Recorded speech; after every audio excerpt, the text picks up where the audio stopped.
Welcome back for another video. The final video of 2025. I just want to take a moment to say a huge thank you for watching my content over this year. It's been another great year for the channel in terms of growth. Plus the Focal app going strength to strength. It's tripled in terms of the amount of users.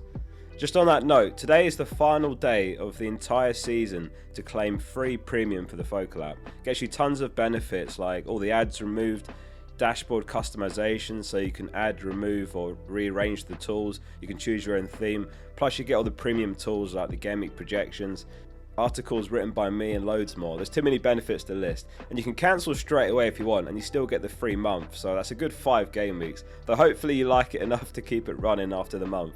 It's FPL Focal in the App Store or just fpl.page in your browser to try it out. Trusted by over 430,000 FPL managers. It's only 77p a week if you do keep it going after that month, which supports the ongoing development costs. The link to claim that free is fpl.page/redeem/free, and as I say, today's the last day of the whole season, so if you're watching this in the new year, you're too late, sorry. And that is the final freebie of the entire season. So, who are the best players to buy for Gameweek 20? It's a rare mid-gaming upload today because of how quick this turnaround is, and I think the expected hangover for New Year's Day is 1.0, so let's do the goalkeepers first and get straight into it. Verbruggen tops the keepers table this week. He's on 4.0 points. The standout fixtures, looking at what's coming in Gameweek 20, is Brighton home to Burnley, Arsenal away to Bournemouth, and Villa home to Forest from a defensive perspective. Brighton have got Man City away after that, which does hurt Verbruggen's next 5 projections. However, long term, it's actually a pretty solid run for Brighton. And ultimately, don't buy a keeper for the short term. It's the one spot that is generally not worth spending transfers in because it's always the lowest scoring position every season. After City, they've got Bournemouth, Fulham, Everton, Palace, Villa, Brentford and Forest. Raya is top of all keepers for the next 5 projections, agonisingly close to a 10th clean sheet of the season last match, only for Watkins to score in stoppage time. Absolutely painful as a Raya owner myself. Again, Raya's next 5 aren't great if you look at the fixtures on paper. They've got Bournemouth away, Liverpool home in there, but he's a very good long-term keeper still. That all said, he is 6 million, and if I was wildcarding this week, who would I have in goal? I actually think Sanchez would be very likely. This week obviously he's got Man City, so it's going to have to be a case of benching him and start Dubravka versus Brighton away. But the reason being, Gabriel's back now. Timber also looks great, so you could go double Arsenal defence and go Sanchez in goal. Chelsea are about to hit an amazing run of games after Gameweek 20, and there should be loads of clean sheets in there. John is the other 4 keeper alternative to Dubravka. I'm just actually not sure if he's still going to stay number 1 long term, so I'd actually be a little bit reluctant to go there on a wildcard, especially after a 2-0 home loss last match. Pickford of course also a fantastic pick, but I think I'd be likely to go Tarkowski and just not double up. I mean, Tarkowski's been immense for Defcons and he's now the 5th top scoring defender with 4 clean sheets and 6 clean sheets and 9 for Everton. So let's talk defenders next. Newcastle hosts Crystal Palace, which has got Hull top this week on 4.6 points. He does offer the most upside of the Newcastle defenders. He even managed to hit Defcon points last match against Burnley, which I didn't expect in a fixture like that, let alone from a fullback. As a word of warning, it looked like he was going to be going off injured during that game. He seemed to take painkillers, so he was able to play on still. I wouldn't recommend making any early moves regardless, given the game week's not concluded yet. Though one player people have moved early on actually is for Gabriel, who could be set for a double rice before the next deadline, maybe even a triple. A goal, clean sheet and maximum bonus on his first start since Gameweek 11. He rose in price that night and now he's currently the top scoring defender. Despite only starting in 12 of 19 game weeks, 7.5 points per game is miles ahead of any other defender. So do you swap Timber to Gabriel then for about the same price? I've got Timber myself and I'm personally not making that move. Gabriel is only just back and I actually wouldn't be surprised if he was rested for Gameweek 20 given it's Liverpool 5 days after that, which is a huge game. Though it is a 5-day gap between the 2 games, so I'd probably say he starts, but it's a little bit risky, especially if you're going from Timber. 4.95 expected goal involvement from Timber is top in the league among defenders. Likewise, Virgil to Gabriel, as per the table here, is only a 0.2 projected points difference, so it's not a pressing move actually. Tarkowski is showing his value here, 20.2 points over the next 5, is second only to Gabriel of all defenders. If you haven't seen, one of the premium features is presets. These are basically data tables I've made that you can just plug and play when you need.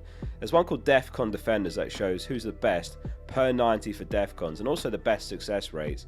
And Tarkowski's averaging 10.89 per 90, which is 4th best in the league.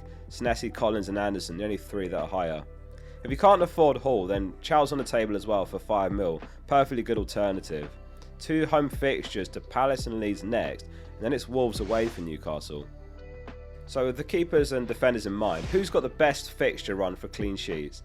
Over the next 6, Arsenal are miles ahead unsurprisingly, so a double up does make a lot of sense. Raya and Timber, or Timber and Gabriel, Gabriel and Raya, those 3 combinations look strongest. And then on the list it's Man City, then it's Everton, Chelsea, Newcastle and Liverpool. City's entire back line looks great to own, to be honest with you. There could be occasional rotation, but Núñez, Ruben, Vardy and O'Reilly all look good choices right now. At Everton, it's just Pickford and Tarkowski, after Keane, of course, unexpectedly not being in the squad last match at all, which is really annoying if you've got Keane for them to keep a clean sheet as well, the only one of the first half of the game week.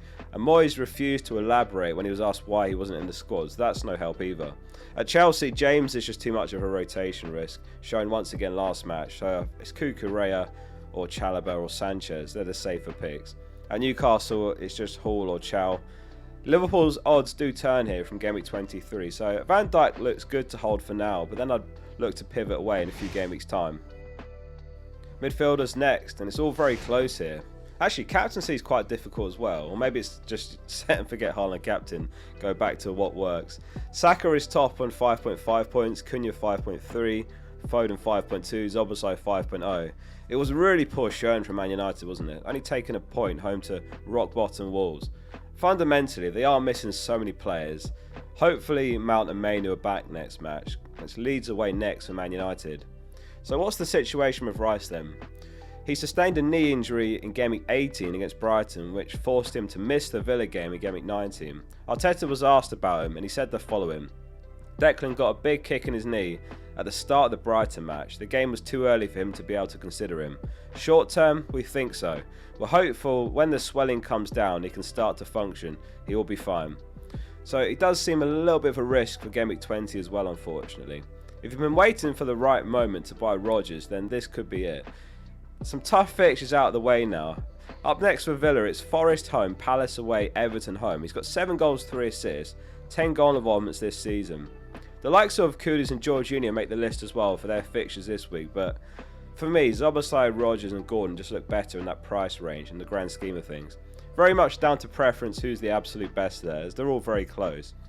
Gordon would be my preference. If nothing else, he's got penalties. Szoboszlai should do as well until Salah's return. Which teams have got the best fixtures for projected goals then? Who's going to score the most goals? Top of the ticker is Man City with 12.4 over the next 6, and then it's Arsenal, Liverpool, Chelsea, Newcastle. So these are the teams to be investing in the attack as much as possible anyway.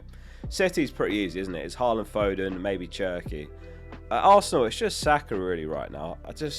I can't get behind Trossard. I know he just scored 1 goal, 1 assist, but I still feel like there could be a game where Martinelli or Madueke starts left wing. Just wouldn't surprise me. At Liverpool, there's Szoboszlai and Ekitike. At Chelsea, it's Palmer and Enzo. Newcastle, I think it's basically just Gordon right now, after that Voltemada benching. I expect that's probably going to be the exception rather than the rule. Voltemada's still first choice, but clearly Howe's happy to rotate those strikers now he's got both available, so that puts me off Voltemada completely, and I'd look to sell him in a couple of weeks. He's had the benching, so I actually think next game week's not the time. He should start next game week, maybe the one after, and then look to sell.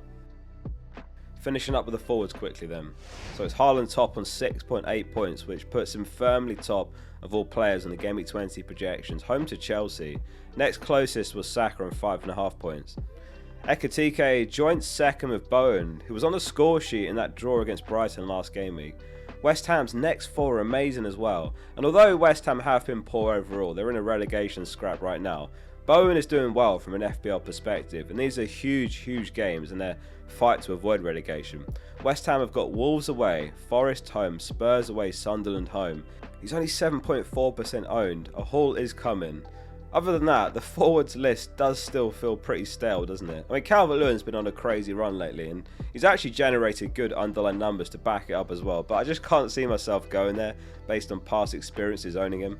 Have any of you got any players like that you've just sworn never to go back to? For me, James is another one, and Digne, and yeah, definitely Calvert-Lewin, and there's others that are no longer in the league. 207 videos later, that's it for 2025. Thank you for watching the content. Don't forget to claim the free premium with the link below. See you soon for the next one.